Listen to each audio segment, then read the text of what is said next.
नमस्कार, मी विशाल परदेशी. या बुलेटिनमध्ये आपलं सगळ्यांचं स्वागत. सुरुवात करूयात. आता या क्षणासाठी मुंबईकरांकरता एक महत्त्वाची ब्रेकिंग न्यूज अशी आहे की आता खासगी वाहनांवरती 3 प्रकारचे कलर कोड जे ते लावले जाणार आहेत. कलर कोड असलेल्या गाड्यांनाच आता प्रवास करण्याची, या कालावधीत प्रवास करण्याची परवानगी मिळेल. मुंबई पोलीस आयुक्त हेमंत नगरा यांनी याविषयीची माहिती दिली आहे. अत्यावश्यक गाड्यांवर पिवळे कलर कोड मेडिकल सेवा म्हणून असतील. वाहनांवर लाल कलर कोड भाज्यांची ने-आण करणारे वाहन म्हणून त्याला ओळखलं जाईल, त्याच्यावरती हिरवा कलर असेल. मुंबई कलम 144 नुसार मुंबई शहरात फक्त विशिष्ट कलर कोड असलेल्या गाड्यांनाच आता या कालावधीत प्रवास करण्याची परवानगी मिळेल. अत्यावश्यक वाहनांवरती पिवळ्या रंगाचा कलर कोड असेल. मेडिकल सेवा पुरवणाऱ्या वाहनावरती लाल कलर कोड असेल. त्याचबरोबर भाज्या किंवा तत्सम वस्तू पुरवणाऱ्या वाहनांवर हिरवा कलर कोड असेल. कलर कोडचा दुरुपयोग केल्यास कलम 419 नुसार कारवाई केली जाऊ शकते. मुंबई पोलीस हे कलर कोड देणार आहे. जाणून घेऊयात, आमचे प्रतिनिधी अजित मांढरे आपल्या बरोबर आहेत. अजित, लॉकडाऊन म्हणण्यापेक्षा ब्रेक द चेन म्हणत खरं तर काही निर्बंध लावण्यात आलेले आहेत. या पद्धतीच्या लॉकडाऊनला सुरुवात झाली आहे, तरी रस्त्यांवर सरसकट इतरही वाहनांची गर्दी दिसते. अशा वेळी हा उपाय कितपत फिजिबल आहे? विशाल, खरं तर आधीच लॉकडाऊनचे नियम, त्याच्या आधी कडक निर्बंध आणि आता परत अशा पद्धतीने कलर कोड, म्हणजे नागरिकांनी नेमकं करायचं काय? ज्या गाड्या रस्त्यावर दिसत आहेत किंवा जी दुकानं सुरू आहेत ती शासनाच्या आदेशानुसार, निर्बंधानुसार सुरू आहेत आणि त्या गाड्या ज्या आहेत त्या पोलिसांसमोर जात आहेत. पोलिसांचे चेकिंग करताय आणि सोडतायत. मग जर ज्या गाड्या विदाऊट परमिशन किंवा विदाऊट निर्बंध, म्हणजे जे नियमांचं उल्लंघन करतायत, अशी लोक जी गाड्या घेऊन फिरतात त्यांच्यावरती पोलीस कारवाई करतायत. मग एक कलर कोड कशाला? हा सगळ्यात महत्वाचा मुद्दा आहे. आणि जर हा कलर कोड असेल तर त्यावर कुठलीही स्पष्टता नाहीये की कशा पद्धतीने कलर कोड असतील. सरसकट आता मुंबईमध्ये रोज हजारो भाज्यांच्या गाड्या येतात. मुंबईमध्ये रोज लाखो गाड्या ज्या आहेत त्या अत्यावश्यक सेवांच्या येतात. असे विविध आहेत. मग कुठल्या गाडींना कोणत्या दिवशी परवानगी असेल, कोणत्या दिवशी कुठली गाडी कुठे येईल किंवा कुठल्या गाडींना वावर असेल, त्या कुठल्याही गोष्टीची स्पष्टता मुंबई पोलिसांनी केलेली नाहीये. आधीच कडक निर्बंध, लॉकडाऊन, त्यात आता हे कलर कोड आणणारी गोंधळाचे नियम आहेत. त्यामुळे नागरिकांमध्ये पुन्हा एकदा गोंधळ निर्माण होईल. मुंबई पोलिसांनी स्पष्ट केलं पाहिजे की नेमके हे कलर कोड जे आहेत ते कशा बाबतीत दिले जाणार आहेत. म्हणजे जसं आपण म्हणतोय की अत्यावश्यक सेवांना पिवळे कलर कोड, जे अँब्युलन्स सेवा आहेत त्यांना लाल कलर कोड आणि इतर ज्या भाज्यांच्या गाड्या आहेत त्यांना हिरवे कलर कोड. मग इतर ज्या गाड्या, म्हणजे जे काही लॉकडाऊनच्या नियमांमध्ये असं आहे की काही कंपन्यांमध्ये जाणारे लोक आहेत त्यांना परवानगी आहे, त्यांनी आय कार्ड ते स्वतः बाळगू शकतात आणि बाहेर जाऊ शकतात, प्रवास करू शकतात. आता खासगी टॅक्सी आहेत, त्यानंतर खासगी रिक्षा आहेत, सार्वजनिक वाहतूक काही ठिकाणी चालू आहे. मग त्यांना कुठल्या पद्धतीचे कलर कोड असणार? अशा विविध गोष्टी आहेत. त्यामुळे अशा गोष्टींमुळे गोंधळ निर्माण करणारी परिस्थिती निर्माण होऊ शकते.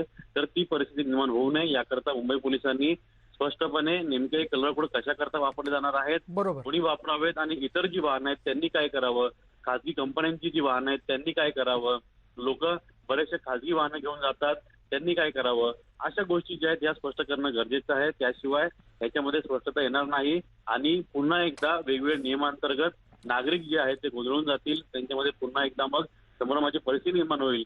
आणि एकंदर नेमकं नागरिकांवरती किती नियम लादावेत हे देखील सरकारने ठरवलं पाहिजे, हे देखील पोलिसांनी ठरवलं पाहिजे. सगळे नियम फक्त नागरिकांना लागू असतात का? बाकी पोलिसांना, राजकीय नेत्यांना नियम लागू नसतात का? असे वारंवार प्रश्न जे आहेत ती लोक सर्वसामान्य जे ते विचारू शकतात. त्याच्यामुळे या सगळ्या नियमांना घेऊन, म्हणजे याची अंमलबजावणी करत असताना इतरही निर्माण होणाऱ्या गोंधळाचा विचार करणं मुंबई पोलिसांनी आवश्यक आहे. धन्यवाद अजित या सगळ्या माहितीबद्दल. पुढे पाहूयात. देशासह राज्यात कोरोनाचा कहर सुरूच आहे. देशात काल 2.5 लाखांच्या जवळपास कोरोना रुग्णांची नोंद झाली, तर राज्यात रोजच 50,000च्या वर नवे रुग्ण नोंदवले जातात. रुग्णांना ऑक्सिजन, बेड आणि व्हेंटिलेटर मिळत नाहीये. मात्र अशा परिस्थितीत केंद्र विरुद्ध राज्य असा जो सामना सुरू आहे तो खरंच टीकेचा धनी ठरतोय. राज्य आणि केंद्र यांच्यात मदतीवरून आरोप प्रत्यारोप सुरू आहेत. त्याचाच आढावा घेऊयात. कोरोना जाईना, राजकारण थांबेना, आमच्या या विशेष बुलेटिनमधनं.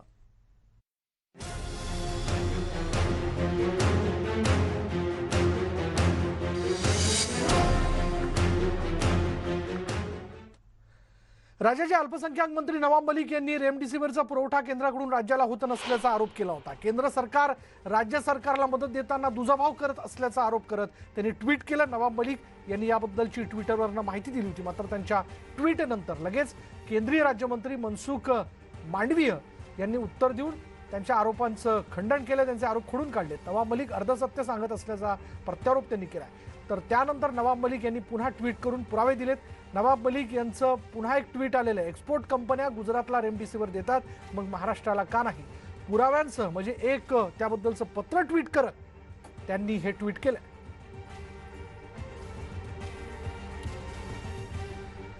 16 निर्यातदारांकडे 20 लाख रेमडेसिवीर देशातील 16 निर्यातदारांकडे रेमडेसिवीरचा साठा आहे। 20 लाख इतके रेमडेसिवीर त्यांच्याकडे आहे। राष्ट्रवादीच्या नवाब मलिकांनी याबद्दलचा गंभीर आरोप केला। रेमडेसिवीरचा साठा विकण्यास केंद्रानं नकार दिलाय। राज्याला रेमडेसिवीर देण्यास म्हणजे महाराष्ट्र राज्याला रेमडेसिवीर देण्यास केंद्रानं बंदी घातल्याचं त्यांनी म्हटलंय। मला वाटते या केंद्रातलं सरकार बेजबाबदार आहे। विशेषकर या देशातले जे आरोग्य मंत्री आहेत ते बेजबाबदारपणाने काम करत आहे आणि मोदी साहेब याकडे लक्ष देत नाही। म्हणजे ही काय परिस्थिती आहे, जनतेसमोर सगळी परिस्थिती समोर येते।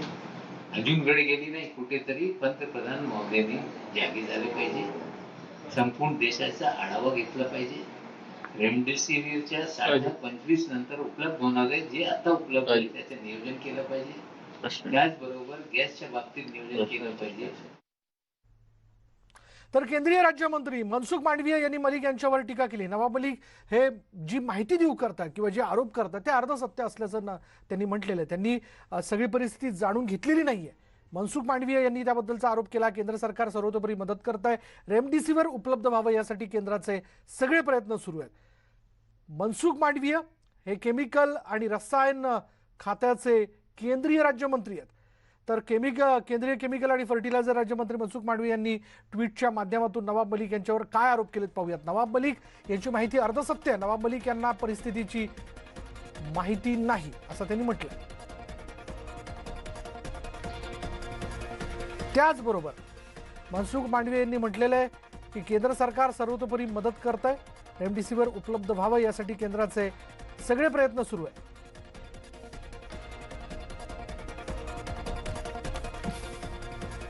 आणि त्यातच आणखीन एका ट्विटची भर भरली, ती म्हणजे अशी की केंद्रीय मंत्री पियुष गोयल यांनी टीका केली आहे। महाराष्ट्र सरकारवर त्यांनी ट्विटच्या माध्यमातून टीका केली आहे। पियुष गोयल यांनी राज्य सरकारवर सडकून टीका केली आहे। राज्यातल्या भ्रष्ट सरकारमुळे नागरिकांचे हाल होत आहेत। महाराष्ट्राला ऑक्सिजनचा सर्वाधिक पुरवठा खरं तर केला जातोय। महाराष्ट्राला केंद्राकडून सर्वतोपरी मदत दिली जाते। महाराष्ट्र राज्य सरकारचं गलिच्छ राजकारण त्यांनी थांबवावं। राज्य सरकारने हे राजकारण थांबवलंच पाहिजे। पियुष गोयल यांनी राज्य सरकारवर टीका केल्याचं आपण बघतोय। राज्यातील जनता मुख्यमंत्र्यांचं ऐकते, नागरिकांकडून माझं कुटुंब माझी जबाबदारीचं पालन होतंय, पण आता मुख्यमंत्र्यांनीही पुढाकार घ्यावा, माझं राज्य माझी जबाबदारी म्हणत खरं तर या परिस्थितीची जबाबदारी स्वीकारावी असा सल्ला पियुष गोयल यांनी मुख्यमंत्र्यांना दिला। त्यांनी ट्विट करत राज्य सरकारवर गंभीर आरोप केलेत। राज्यातल्या भ्रष्ट सरकारमुळे नागरिकांचे हाल होत आहेत। महाराष्ट्राला ऑक्सिजनचा सर्वाधिक पुरवठा केला जातोय।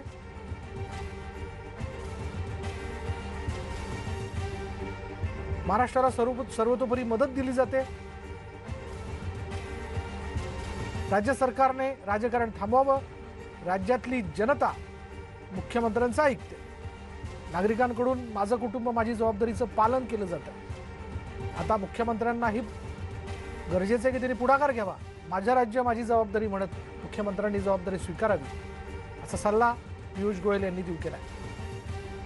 तर हर्षवर्धन, केंद्रीय आरोग्य मंत्री हर्षवर्धन यांनी काय म्हटलं बघा, मी महाराष्ट्राचे मुख्यमंत्री उद्धव ठाकरे यांच्याशी बोललो, ऑक्सिजनच्या पुरेशा आणि अखंडित पुरवठ्यासाठी आम्ही मदत करू। अधिकचे 1121 व्हेंटिलेटर्स लवकरच उपलब्ध होतील असं आश्वासन त्यांनी देऊ केलं।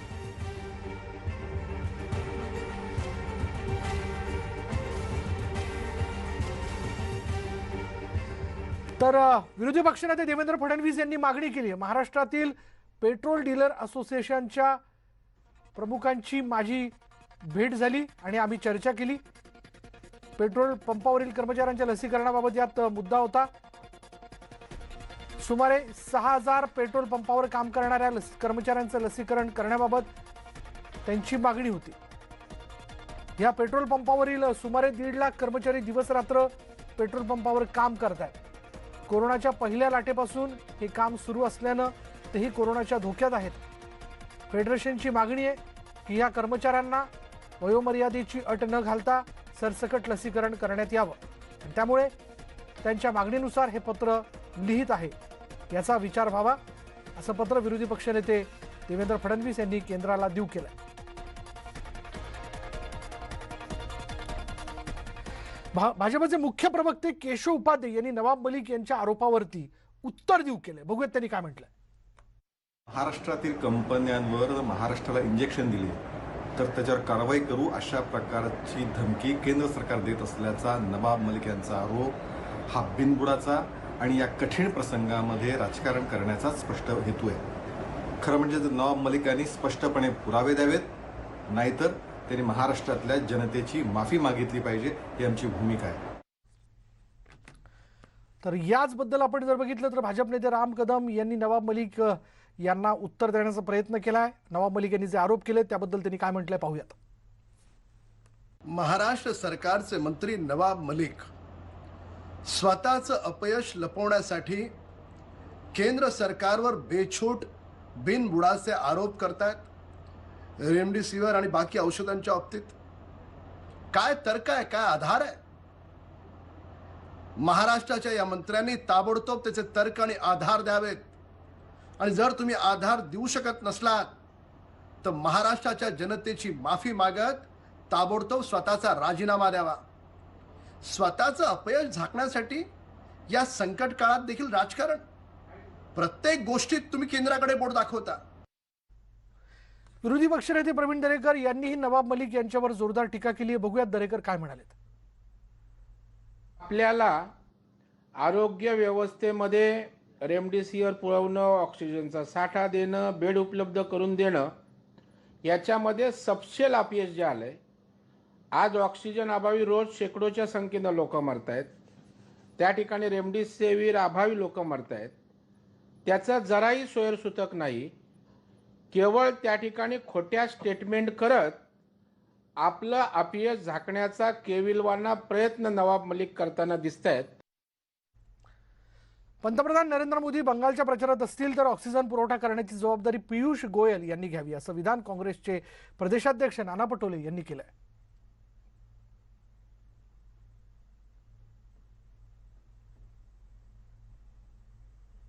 आज राज्यामध्ये जो अपुरा साठा आणि त्याच्यामध्ये अनेक जीव चाललेत, अशा वेळेस केंद्राकडून मागणं हे राज्याचा अधिकार आहे। पण अशा वेळेस पियुष गोयल जे महाराष्ट्राचे आहेत, केंद्रामध्ये मंत्री आहेत, त्यांनी महाराष्ट्राच्या मुख्यमंत्र्यांनी एखादी मागणी केली, कारण की देशाचे प्रधानमंत्री तर आता प्रचारामध्ये वेस्ट बेंगॉलमध्ये आहेत, आणि त्याच्यामुळे पियुष गोयलनी त्याच्यातला पुढाकार घेऊन महाराष्ट्राच्या लोकांचा जीव वाचवण्यासाठी ऑक्सिजन माननीय मुख्यमंत्र्यांनी मागितल्याप्रमाणे दिला असता आणि त्याच्यावर या पद्धतीची टीका केली नसती तर निश्चितपणे सगळेजण मिळून या देशामध्ये आलेल्या या संकटावर मात करण्यासाठी आम्ही पुढे निघालेलो असं चित्र झालं असतं।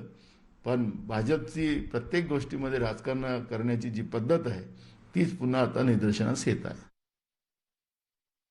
आता भ्रष्टाचारी कोण आहे त्याचं विश्लेषण अगर केलं तर देशाची तिजोरी कोणाला कोणी लुटून दिली हे त्याच्यावरून लक्षात येईल। भ्रष्टाचाराचं मापदंड लावायचं झालं तर पियुष गोयलनी महाराष्ट्र सरकार आणि केंद्र सरकारचं आणि भाजपचं जे आमच्या देवेंद्र फडणवीसचं जे सरकार होतं, या तिघांची तुलना केली पाहिजे, म्हणजे भ्रष्टाचाराचं मापदंड कोणाला लागतं हे जनतेच्या निदर्शनास येईल। यानंतर वेळ झाली का ब्रेकची ब्रेक घेऊयात। पहा फक्त न्यूज 18 लोकमत।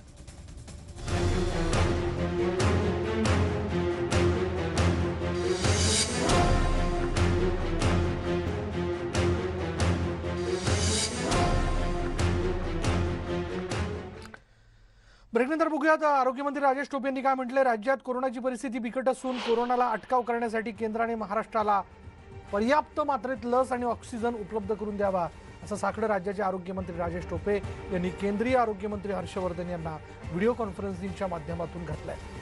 कोरोनाच्या पार्श्वभूमीवर केंद्रीय मंत्री डॉक्टर हर्षवर्धन आज व्हिडिओ कॉन्फरन्सद्वारे देशभरातील प्रत्येक राज्याच्या आरोग्यमंत्र्यांशी संवाद साधतायत. राज्याचे आरोग्यमंत्री राजेश टोपे यांनी जालन्यातून या व्हिडिओ कॉन्फरन्समध्ये सहभाग घेतला. दरम्यान महाराष्ट्रात कोरोनाचा प्रादुर्भाव मोठ्या प्रमाणावर वाढतोय.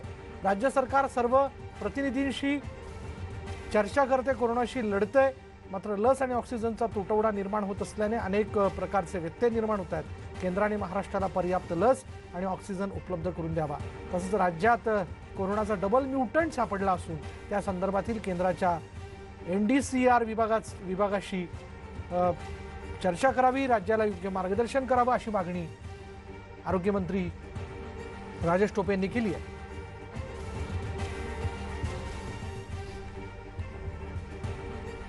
राज्यात ऑक्सिजन आणि रेमडेसिवीरचा तुटवडा आहे, त्याबाबत मुख्यमंत्र्यांनी पंतप्रधानांकडे मदत मागितली आहे. केंद्रानं लवकरात लवकर राज्याला मदत करावी यासाठी राज्य सरकारचा पाठपुरावा सुरू असल्याचं परिवहन मंत्री अनिल परब यांनी सांगितलं. तसंच ST कर्मचाऱ्यांचं लसीकरण लवकरच करणार असल्याचंही ते म्हणाले. महाराष्ट्रात जो काही तुटवडा ऑक्सिजनचा आहे किंवा औषधांचा आहे या बाबतीमध्ये मुख्यमंत्री सतत प्रयत्न करतायत. ते पंतप्रधानांशी बोलतात देखील. याच्यापूर्वी देखील त्यांच्या काही मागण्या महाराष्ट्र सरकारच्या वतीने मुख्यमंत्र्यांनी केल्या, त्याच्यातल्या काही मान्य देखील झालेल्या आहेत आणि केंद्राची आम्ही मदतीची अपेक्षा करतोय आणि मला पूर्ण खात्री आहे की केंद्र नक्कीच महाराष्ट्राला मदत करेल. यानंतर या बुलेटिनमध्ये इथेच थांबणार आहोत. पहा फक्त न्यूज 18 लोकमत.